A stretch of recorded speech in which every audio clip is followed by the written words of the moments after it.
Hey, what's going on? It's your boy BT, and I came here to talk some boxing with the thousands of True School Sports subscribers. What's going on, guys? Now, I didn't get a chance to make a Jarrell Miller, Fred Kassi post-fight video, but this is where that's going to be. So, with that being said, Fred Kassi is one of those guys where, you know, he's a heavyweight journeyman, yes, but a cagey heavyweight journeyman, a guy who has been in there with other name opposition such as Charles Martin, such as Dominic Brazil. And those guys weren't able to knock him out or stop him.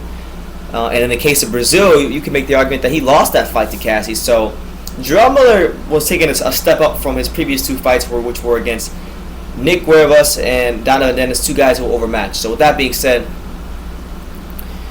Kassi, that was going to be a good barometer for him. So he comes into that fight. Kassi, the first round and a half. The first round and the half of the second round, he goes in there and he boxes solid. He boxes pretty solidly against Jarrell Miller. Miller still lands some good shots in between that, but Kassi had his most success within that frame of time. I would say after the midway point of the second round, that's when Miller really started to land some good hard shots against Fred Kassi, being the close distance. Then the third round came and he really closed distance, and that the weight advantage, the 50-pound weight advantage, really was a factor in the fight for Miller, and he was able to stop him in the third round with a TKO. And that, to me, his stock definitely rose with me. It should rise for people who are heavyweight boxing fans. I know it did rise with many people who watched the fight. Shout out to Mr. Boxing Today. I heard he said it rose with him as well. So Jarrell Miller is a guy that I think is in a good position, because this fight here with Kassi was a step up from his fights with Guervas and Donovan Dennis. And now, you would figure that the two most realistic opponents for Jarrell Miller would have to be, or I would say three. No, I'll go four. I'll say four. The four most realistic opponents for Jarrell Miller, due to number one, what stage of the career they're at, two, marketability, and three, money. These are the four most I would say realistic fights for Jarrell Miller next. So I'm going to say number one is going to be Andy Ruiz. Andy Ruiz is a guy who is a heavyweight prospect, still relatively untested, and people want to see him and get into a test and get into a fight. Jarrell Miller went to his most recent fight in Detroit against Joshua Dempsey. He went into the ring and called around and got in his face. So that's a fight that can be made. I would love to see that. And like Hatman said in his video, it'll be the battle of the fat boys, and Miller's a proud fat boy, so shout out to Jarrell. But there's that fight. The second fight, which is out of all the four fights I'm about to talk about, the second fight is the one I want to see out of all of them for many reasons. But the second fight is the Trevor Bryan fight, because both of these guys are not just American heavyweights, but they're both American heavyweight prospects.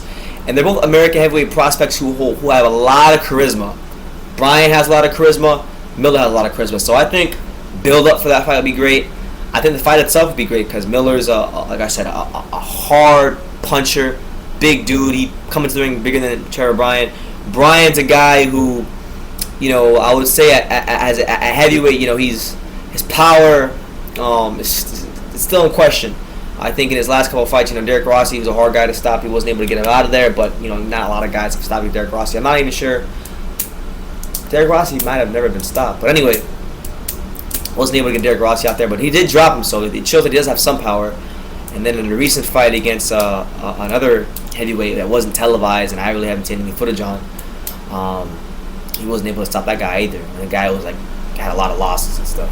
So I didn't watch the fight, so I don't make a judgment on it, but the jury is still out there on Bryan's power, and a fight against Miller would be able to attest that. And I think for Miller, getting a durable guy like Bryan, who is definitely can go rounds, can give him rounds, that would test his stamina and bring into the question of his weight, which is a huge question for a lot of people who follow Jarrell Miller. So, that's a fight I want to see. And they themselves have been on videos. I got the clips here on my own channel that they want to make the fight happen, that they told Showtime and Showbox to call, and they want to weed out the who's real, who's not, as far as the heavyweight contenders, and I want that as well. So hopefully that fight happens and be a good one. Outside of that, the third and fourth fights would be two other American heavyweights who took losses to Anthony Joshua, and that's Charles Martin and Dominic Breazeale. Both these guys are coming off losses, and after they both get a win under their belt, I would like to see them fight Jarrell Miller. I think that'd be a good matchup of American heavyweight prospects. So those are the 4 fights that I think are most realistic for Jarrell Miller right now: Ruiz, Trevor Bryan, Dominic Breazeale, and Charles Martin. And I would like to see any one of the 4. Now with Jarrell Miller, he has marketable qualities in and out the ring. In the ring with his punching power, out the ring with his mouth. And because he has those 2 qualities, I think he's a very marketable fighter. And I think, he keeps winning and he keeps doing all the right things. A year and a half from now, Deontay Wilder still has that WBC heavyweight title. We could get an American heavyweight, super fight between Miller and Deontay Wilder.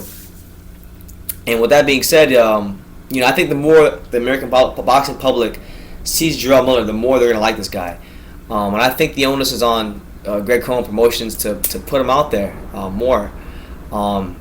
He fought on ShowBox, and to be honest, I tried streaming the fight, and the fight was probably the hardest fight I've ever had. I had a really hard time finding a stream for that fight. I had no luck. I spent literally 45 minutes trying to find a stream for the Jarrell Miller fight. Had no luck whatsoever. So with that being said, Jarrell Miller, Deontay Wilder, or Jarrell Miller being marketed better, I think that's what needs to happen. I think he needs to find a regular Showtime, not just ShowBox, but a regular Showtime card. Maybe put him. I think a good idea would be to even get him on when Wilder has his next big fight, not like an Arreola type of fight, but I'm talking about like a big fight. So when Wilder fights, let's say, if he does fight Povetkin, if that fight does happen, right, and let's say it happens at the Barclays Center, then that makes all the sense in the world to put Jarrell Miller on the undercard for that, because he's a Brooklyn native, he's someone who's very marketable, and he's someone that you can market. That's how you market him. You put him on a Wilder undercard, and knowing Jarrell Miller's personality, he's the type of guy that will jump in the ring and go call out Deontay Wilder face to face and cause all kinds of static. So I would like to see Greg Cohen Promotions go that route. When Deontay Wilder does have a big fight on ShowBox and does fight at the Barclays Center again, because it will happen, Miller, it's mandatory. I feel like Miller should be on the undercard. But yeah, man, good win for him. I think his stock definitely went up, and he's in a good position. So shout out to Jarrell Miller for the win against good heavyweight journeyman Fred Kassi, and best of luck to him on his career as he goes forward. I'm going to continue to cover him. Hopefully, because I talked to Jarrell a couple times on Instagram and via messaging. I hope that soon, within the next couple months, I get a chance to talk to Big Baby himself. So Jarrell, if you watch this video, because I know you're on YouTube a lot, let me know when you're free so we can do an interview, maybe set something up. But yeah, leave your comments down below. Take the time to subscribe, and you could love me or you can hate me, but I'm just a kid from Dania. So until next time, take care, guys.